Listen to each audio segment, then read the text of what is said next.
श्री शिवाय नमस्तुभ्याम, हर हर महादेव, जय महाकाल। कैसे हैं सब लोग? देखिए, आज का जो ये वीडियो है आप सभी लोगों के लिए बहुत ही ज़्यादा खास और विशेष होने वाला है। विशेष इस वजह से क्योंकि कार्तिक मास का महीना शुरू हो चुका है और कार्तिक मास का महीना कितना महत्व रखता है ये तो आप सभी लोग पूज्य गुरु जी की कथा में, जो उन्होंने स्कंद पुराण में कार्तिक खंड का वर्णन किया था, उसके अंदर बहुत अच्छे से हमें बताया था। इस कार्तिक मास के महीने में अगर आप चाहते हैं कि आपके घर में कभी भी किसी भी चीज़ की कमी ना रहे तो आपको एक छोटा सा उपाय करना है। शमी के पौधे में आपको चुपचाप 3 चीजें डाल देनी है। आपके घर में सदैव धन संपदा बढ़ती रहेगी, आपके घर में कभी कलेश नहीं होगा, सुख समृद्धि हमेशा बनी हुई रहेगी। पूज्य गुरुजी की कथा से सुनकर और समझ करके पूरे उपाय को बड़े ही विस्तार से बताऊंगा, परंतु उससे पहले आप सबसे एक छोटी सी प्रार्थना कि जो लोग पहली बार आए हैं चैनल को सब्सक्राइब जरूर कीजिएगा और वीडियो को लाइक करके देवादिदेव महादेव जी का कोई सा भी प्यारा नाम कमेंट बॉक्स में लिखना मत भूलिएगा। साथ ही साथ गुरुदेव ने कहा कि अगर इस वाले उपाय को घर की स्त्री करती है तो उसे उसका 4 गुना फल प्रदान होता है। पूज्य गुरुजी ने जैसा अपनी कथाओं में बताया बिल्कुल वैसा ही आसान भाषा में आपको बताने का प्रयास करूंगा। इस पूरे वीडियो के अंदर हम लोग 3 महा उपायों के बारे में बात करेंगे जो ना सिर्फ आपके घर की सारी समस्याओं को खत्म करेगा, आपके घर में धन संपदा की वृद्धि करेगा, आपकी मनोकामनाओं की पूर्ति करेगा, साथ ही साथ आपके परिवार में जितनी भी बड़ी बीमारियां हैं उन्हें भी खत्म करेगा। सबसे पहले बात कर लेते हैं पहले वाले उपाय की। ध्यान से सुनना, समझने की कोशिश करना। पहला वाला उपाय किन लोगों को करना है सबसे पहले ध्यान से सुनिएगा।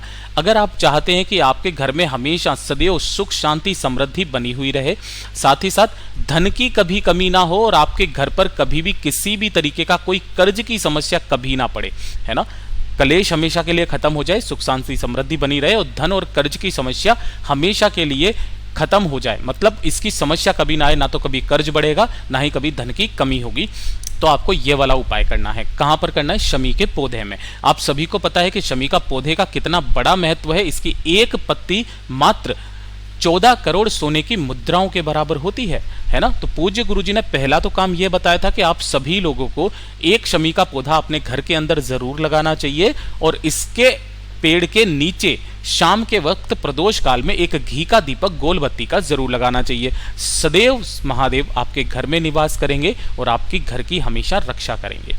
ठीक है, अब बात कर लेते हैं उपाय की। इस वाले उपाय के लिए आपको क्या क्या चाहिए? सबसे पहले चाहिए एक सफेद फूल। ठीक है, ध्यान रखना केतकी का फूल नहीं होना चाहिए, इसके अलावा जो सफेद फूल आपको मिल जाए वो आप ले लेना। इसी के साथ आपको चाहिए होंगे 7 चावल के दाने। कैसे होने चाहिए? अक्षत, जो कहीं से भी खंडित ना हो तो आप इजीली निकाल सकते हो। केवल 7 चावल के दाने चाहिए। थोड़ा सा चाहिए होगा गाय माता का दूध। गाय का दूध, कौन सा दूध? कच्चा दूध, जिसे एक भी बार गर्म नहीं किया गया हो, ऐसा दूध आपको चाहिए। ठीक है, अब आपके पास में लेना है आपको 1 लोटा। अब लोटा कौन सा लेना है इस वाले उपाय में? ध्यान रखना गलती से भी तांबे का लोटा मत लेना, आप बाकी कोई सा भी लोटा ले लेना। मैं यहाँ पर आपको स्टील का लोटा बता रहा हूँ, आप स्टील का लोटा ले लेना। इस लोटे के अंदर जो गाय माता का कच्चा दूध लिया है उसे सबसे पहले आप डालना और इस पूरे लोटे को अपने घर के शुद्ध जल से भर लेना। ठीक है, देखिए इस वाले उपाय को अगर आपके घर में शमी का पौधा लगा है तो आप वहां पर कर लीजिए, नहीं है तो मंदिर में या फिर कहीं पर भी लगा है तो वहां पर जाकर के कर लीजिएगा। ठीक है ना। तो दूध जो है वो तो आपने लोटे में भर दिया, साथ ही साथ पूरा जल भी भर दिया। उसी साथ में एक सफेद फूल भी आपको इसी के अंदर डाल देना है और 7 चावल के दाने भी इसी के अंदर आपको डाल देना है ना। और साथ ही साथ एक तैयार कर लेना है घी का दीपक। ध्यान रखना कौन सा? गोल बाती का, गाय के घी का दीपक, है ना, गौ माता के घी का।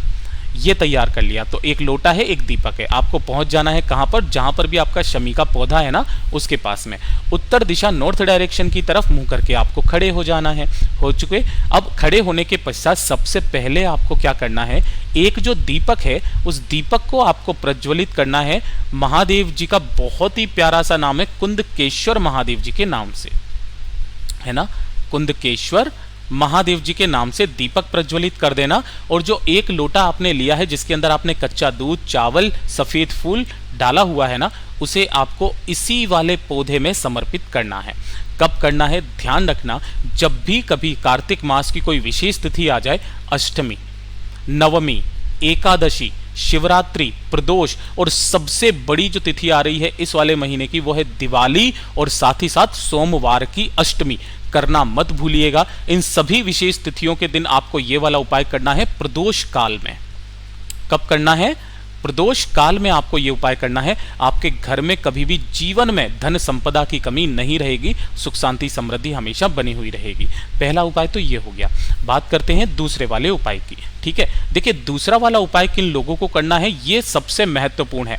अगर आपकी कोई मनोकामना है, कोई विश है, काफी समय से पूरी नहीं हो रही है, या फिर आपका कोई भी काम अटक रहा है, तो कोई सा भी काम बनाने के लिए, है ना, आप चाहते हो कि बस मेरा ये काम बन जाए, है ना, तो काम बनाने के लिए, और साथ ही साथ अगर आपके कोर्ट कचहरी का कोई केस चल रहा है, सरकारी कोई गतिविधि चल रही है जिसमें आपको अपना काम बनाना है, आपकी मनोकामना है, आपको ये वाला उपाय करना है। ठीक है ना, किस दिन करना है, कैसे करना है, ध्यान से सुनिएगा। जब भी ये कार्तिक मास का महीना चल रहा है ना, इस महीने के अंदर विशेष तिथि के दिन करना है। कैसे करना है, ध्यान से सुनिएगा। आपको लेना होगा एक बेलपत्र जो कहीं से भी खंडित ना हो। ठीक है ना, ध्यान से सुनना। अगर बेलपत्र नहीं मिलती है ऐसी एकदम साफ सुथरी, तो आप बेलपत्र को जो शिवलिंग से उठा करके भी काम में ले सकते हो। तो एक बेलपत्र ले लेना। इसी के साथ में आपको चाहिए मात्र एक चावल का दाना जो कहीं से भी खंडित ना हो, अक्षत होना चाहिए, और इसी के साथ चाहिए होंगी 5 दूर्वा, है ना। अब जो 5 दुर्वा लोगे ना आप, वो ध्यान रखना कि आपको देसी घास दूब वाली दुर्वा चाहिए, और 1 लोटा ले लेना शुद्ध जल, अपने घर का तांबे का लोटा। ठीक है ना, जिसमें से कलश में से आप जल पीते हैं, उसी में से 1 लोटा कलश का वो जल ले लेना। ठीक है, इन सभी चीजों को लेकर के पहुंच जाना देवादिदेव महादेव जी के मंदिर शिवलिंग के पास। कब जाओगे, प्रदोष काल में, है ना। जब भी जाओगे ना, प्रदोष काल में जाना, किसी भी विशेष तिथि के दिन। जब भी कभी अष्टमी, नवमी, एकादशी, प्रदोष, शिवरात्रि, अमावस्या, पूर्णिमा, दिवाली कुछ भी पड़ जाए ना, उसी दिन आप चले जाना। ठीक है, लेकिन कब जाओगे, प्रदोष काल में जाओगे। सबसे पहले आपको क्या करना है कि उत्तर दिशा, नॉर्थ डायरेक्शन की तरफ मुंह करके खड़े होकर के 1 लोटा शुद्ध जल देवादिदेव महादेव जी को समर्पित कर देना। ओम नमः शिवाय, श्री शिवाय नमस्तुभ्यम का स्मरण करते हुए। अब ध्यान से सुनिएगा, आपकी जो भी कामना है, उस कामना को बोलने के लिए आपको जो अक्षत लिया है, चावल का दाना, उसे अपनी हथेली पर रखना, अपना नाम और गोत्र बोलना, और अपनी कामना कह करके शिवलिंग पर समर्पित करना है 1 चावल का दाना। ये कर दिया। उसके पश्चात जो आपके पास में 5 दुर्वा और बेलपत्र बचा है, अगर हो सके तो गुरुदेव ने कहा है कि बेलपत्र पर आपको चंदन की एक बिंदी जरूर लगा लेनी है, अंग का संबोधन, है ना। तो इस एक बेलपत्र को और 5 दुर्वाओं को एक साथ पकड़ना, और शिवलिंग का एक बहुत ही विशेष स्थान है ये वाला, माता अशोक सुंदरी और हस्तकमल के बीच में जो खाली स्थान होता है ना, इस खाली स्थान पर आपको वो दोनों चीजें समर्पित करनी है। कैसे समर्पित करना है, ध्यान से सुनिएगा। जो उसका पीछे का हिस्सा होता है दुर्वा का, तो पीछे का हिस्सा दुर्वा का होना चाहिए अशोक सुंदरी के तरफ, यानी कि जो बेलपत्र भी आप समर्पित करेंगे वो भी आपको इसी तरीके से समर्पित करनी है। डंडी जो रहेगी वो माता अशोक सुंदरी के तरफ रहेगी, और जो बड़ी वाली पत्ती रहेगी शिवलिंग के तरफ रहेगी। इस तरीके से इस खाली स्थान पर आप समर्पित करना, अपना नाम और गोत्र बोल करके, कामना बोल करके वापस चले आ जाना। आपका जो भी काम अटक रहा है वो पूरा होगा, आपकी जो भी मनोकामना होगी वो भी पूरी होगी, चाहे कोई सरकारी काम हो, कोर्ट कचहरी का काम हो, सारी मुरादें आपकी पूरी हो जाएगी। पूज्य गुरु जी का ये बहुत ही अद्भुत और अचूक उपाय है, जरूर कीजिएगा। बात करते हैं तीसरे वाले उपाय की, और इस वाले वीडियो का सबसे आखिरी और सबसे अंतिम उपाय और सबसे विशेष उपाय, है ना। ध्यान रखना, इस वाले उपाय को सिर्फ और सिर्फ शुक्रवार के दिन किया जाता है। मैंने आपको पहले ही बता दिया है, अगर शुक्रवार का दिन आ जाए तो आपको ये वाला उपाय करना है। अगर आपके शरीर में किसी भी तरीके की कोई बीमारी है ना, उसे दूर करने के लिए, और दूसरा आप नहीं चाहते हो कि आपके शरीर में कोई बीमारी पड़े, तो आपको यह वाला उपाय हर शुक्रवार के दिन करना है ना। ध्यान से सुनना कैसे करना है। आपको लेना है एक दीपक। दीपक किसका लोगे, गौ माता के घी का, है ना, और गोल बत्ती का दीपक। ठीक है, ये वाला एक दीपक ले लेना, और इसे लेकर के पहुंच जाना कहां पर, बेलपत्र पेड़ के नीचे, प्रदोष काल में, शुक्रवार के दिन। मैं फिर जोर करके बता रहा हूं, प्रदोष काल में शुक्रवार के दिन यानी कि शाम के समय पहुंच जाना दीपक को लेकर के।